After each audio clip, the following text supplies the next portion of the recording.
সচিবালয় এলাকায় জোরদার করা হয়েছে নো হর্ন কর্মসূচি। পরিবেশ ও বন মন্ত্রণালয়ের উদ্যোগে নির্ধারিত নীরব এলাকায় হর্ন বাজানোকে ঘোষণা করা হয়েছে দণ্ডনীয় অপরাধ হিসেবে। সকাল থেকে রাত পর্যন্ত অপ্রয়োজনীয় হর্নের শব্দে অতিষ্ঠ নগরবাসী। সেই বাস্তবতা থেকেই এবার কঠোর পদক্ষেপ। সচিবালয় এলাকাকে নীরব অঞ্চল হিসেবে চিহ্নিত করে আইন প্রয়োগে নজরদারি বাড়ানো হয়েছে। সংশ্লিষ্টরা বলছেন, শব্দদূষণ শুধু বিরক্তির কারণ নয়, এটি মানুষের শারীরিক ও মানসিক স্বাস্থ্যের জন্য ক্ষতিকর। বিশেষ করে অসুস্থ রোগী, শিশু এবং কর্মব্যস্ত মানুষের জন্য এটি মারাত্মক প্রভাব ফেলে।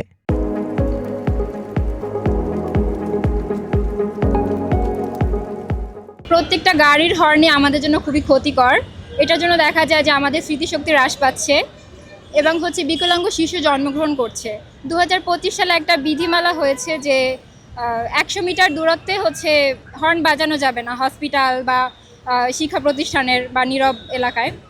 তো সচিবালয় এলাকা 2006 সাল থেকেই নীরব ঘোষণা করা হয়েছে, কিন্তু সেটা এখনো বাস্তবায়িত হচ্ছে না আমাদের জনগণের অসচেতনতার জন্য। তাই অপ্রয়োজনে হর্ন বাজানো থেকে বিরত থাকার আহ্বান জানানো হয়েছে সবার প্রতি। একটি ছোট সচেতনতা গড়ে তুলতে পারে শান্ত, সুস্থ এবং বাসযোগ্য নগরী।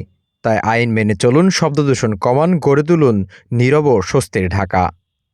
Prime TV news desk.